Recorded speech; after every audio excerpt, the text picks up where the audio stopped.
Welcome back. We're on to our third objective for today's professional development, BIOME time. Remember that BIOME meant beneficial. This must be beneficial to students in our district and in our classes. Otherwise, it's not worth our time. Implementation. We all, as teachers, have to be on board with implementing this new tech. We need to be using it in our administration level. We need to be using it at the district level. We need to be using it in the classroom level. If we don't use it, it doesn't help our students because then we don't know how to use it, we feel uncomfortable with it, and then we deny the students the ability to use it themselves. Oh, our curriculum. We can easily augment our curriculum with this tech. Sitting down and brainstorming new ways that you can move your classroom from being analog and on paper and pencil to digital and on the computer and using Google Classroom is a fairly simple process. A number of your files can automatically be uploaded to Google Drive so that you can maintain them so you don't have to reinvent the wheel. You can convert them to Google Documents if you want them to be available for things like sharing, or you can leave them in their Microsoft form. M and E, meaningful exemplars. We need proven examples that we can build from. We don't need to reinvent the wheel. Okay? We're not coming to this on the forefront of technology. There are plenty of schools who have already been doing this within their district. So let's see some of the exemplars that they have, and this will allow us a foundation to build upon for our own designs. Meaningful exemplars. Lucid charts. Lucid charts is an excellent resource that you can use to help make complex ideas organized for students. How many of your textbooks have graphic organizers in them that the students are supposed to complete as they're working? Okay? We constantly see them in our textbooks. We constantly see them in our curriculum development. Well, here's an easy tool for students to use to create their own digital graphic organizers. Okay? If I click on Lucid Charts, it'll pull it up for me. Okay? And here are 10 different ways that you can use Lucid Chart inside of your own classroom to lead a discussion, to do a think, pair, share, okay, where you think of an idea, you get in a pair, and you talk about your ideas, and you come up with something together, and then you share it with the whole class. Real-time feedback on assigned tasks, okay? You can create a Lucid Chart, share it with individuals. They can then give you real-time feedback, okay, right off of your Google Drive. You can share it with other individuals. A green graphic organizers, okay? For those of you in, like, say, the social studies department who have graphic organizers in your textbooks that are there to assist students in organizing their conceptual thoughts, okay? For those of you in the science department who might want to break up the biological species into different phylums and things like that, you could use Lucid Chart. For in-class individual work, okay? For group assignments, you could brainstorm. Okay, let me hide this for you so you can see that. You could brainstorm with mind maps of where your mind goes and how you are thinking about different things that revolve around a central topic. Okay, teach logic with Venn diagrams.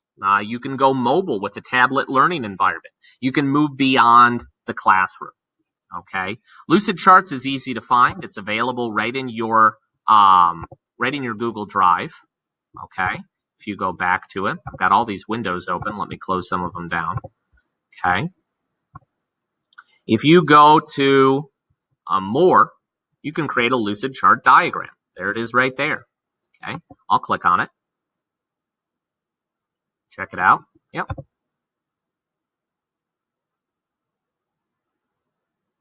Here it is. Okay. There are tons of different opportunities that you have for you. Different templates that you can use. You can do it personal. You can do it as a registration. You can walk students through processes that they have to do. Okay, how many of us have been trying to teach our students how to do something and they need like a step-by-step instruction, but they're much more visual than they are auditory, so you end up saying the same thing 5 times for 5 different students? Well, just post a flow diagram for them of how they can do it. Okay? That's an option for you. Okay? Go back to my presentation here. Move on.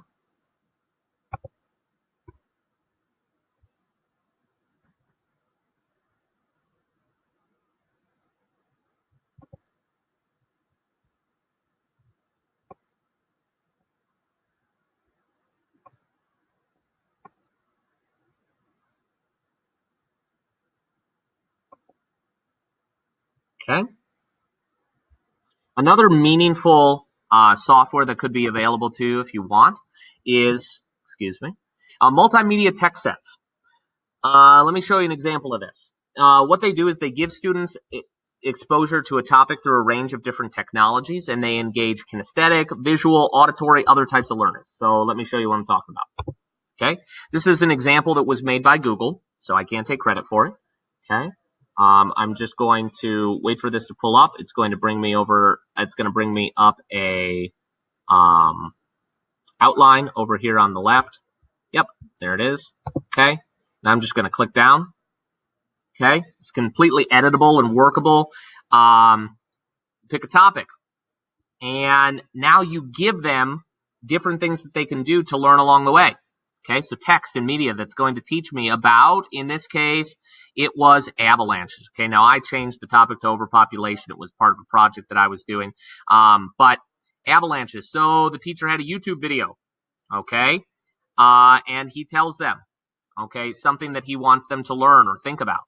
Okay, read this, snowfall. Okay, the avalanche at Tunnel Creek. It's an article online that he wants them to read. Think about what you would have done differently and write it below. Okay, so they need to write it in here. I think I would have.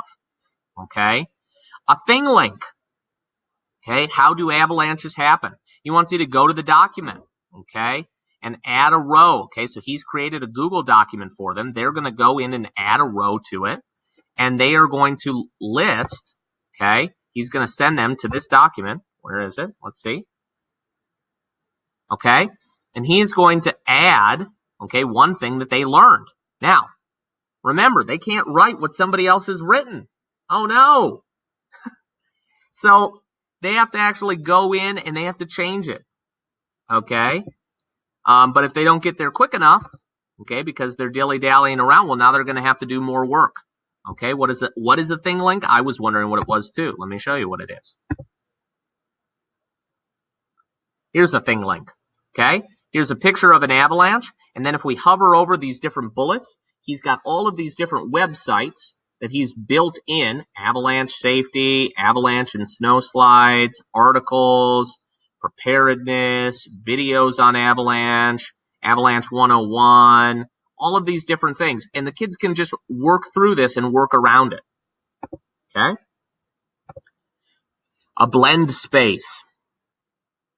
Earth in action. Okay, he can go here to this website, and he made all of these different videos and different things that they can do, similar to the thing link that he had. Okay, and the students have to answer questions or do votes. Okay, in the science book. Okay, so not forgetting about the textbook, just using other things to augment it. Okay, he's got a link of an image that he took of the science book. So he wants them to read about the science behind it. And then what is he asking them to do? He says, what does pressure have to do with avalanches? He wants them to answer below. And then he's going to give them a study guide or a practice quiz. He wants them to create their own Google form with 5 questions based on the unit and then share that with the other members of their team.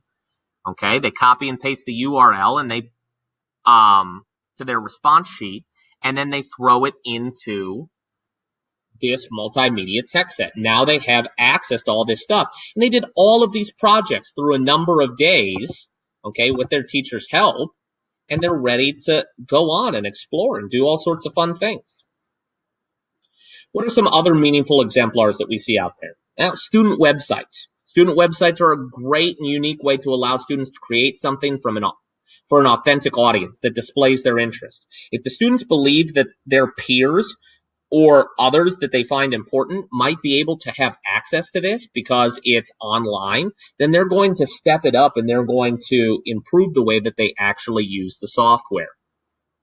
Blogger.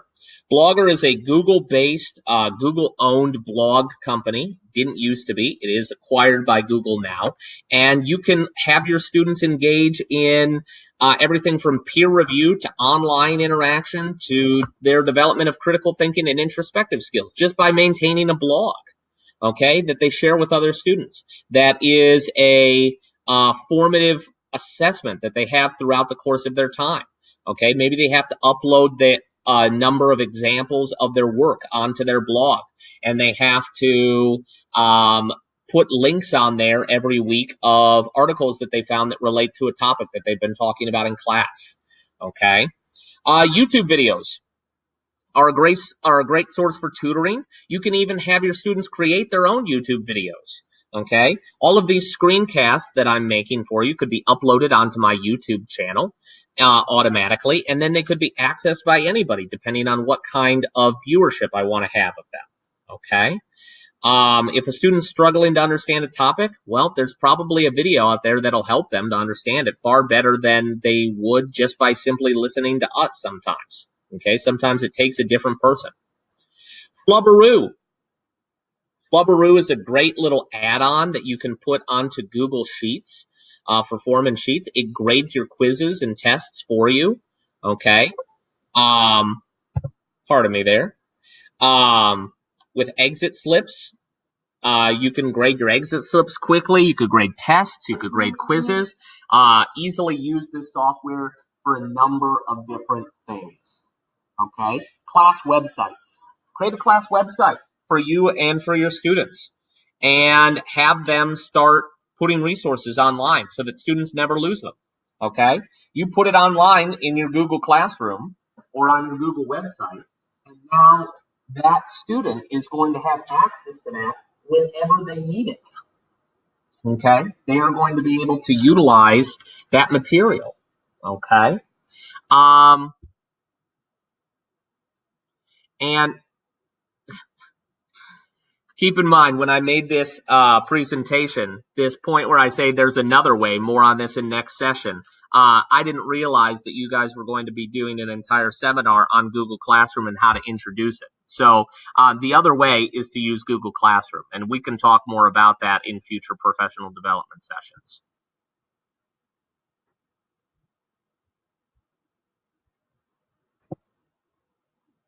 Google Hangouts.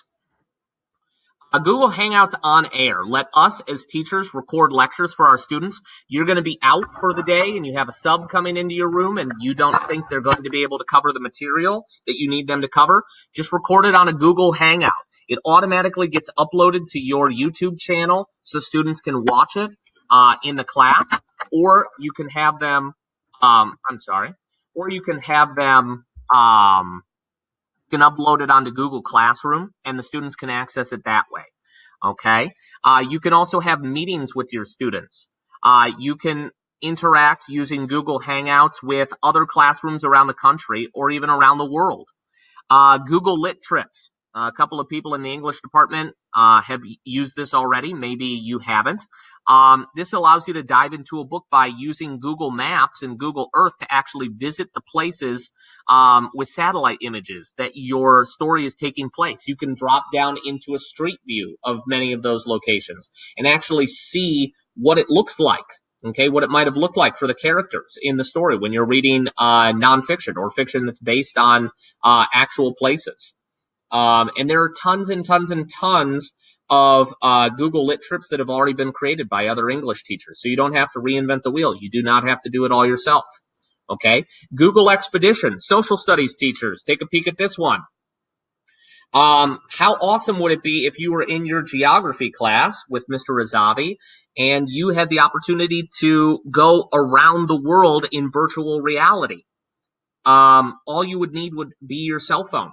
You take your cell phone, you download an app, and then you can do a 3D virtual reality tour of a number of different places around the world. that have already been created. Think about going to Machu Picchu after you talk about ancient civilizations in your early American history class, or in your world history class.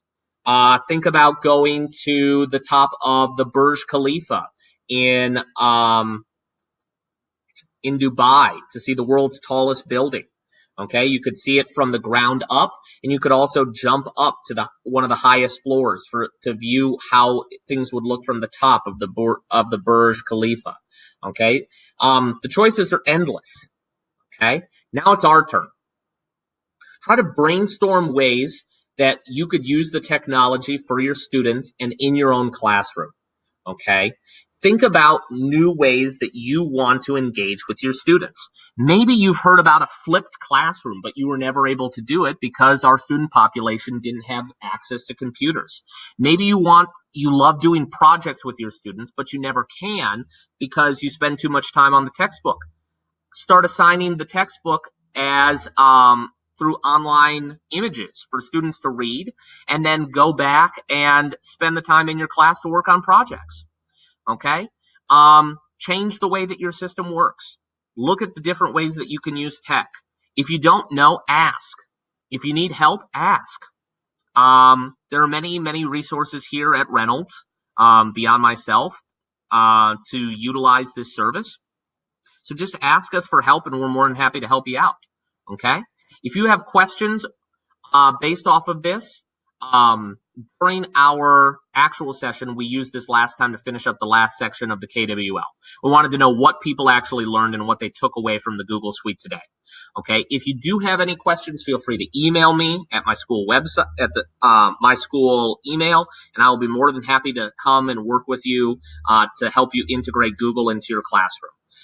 Or to brainstorm ways that you can be utilizing the laptops once we get them to better serve your classroom. Okay, until next time, have a wonderful day, and I hope that you enjoyed the professional development seminar. Thank you.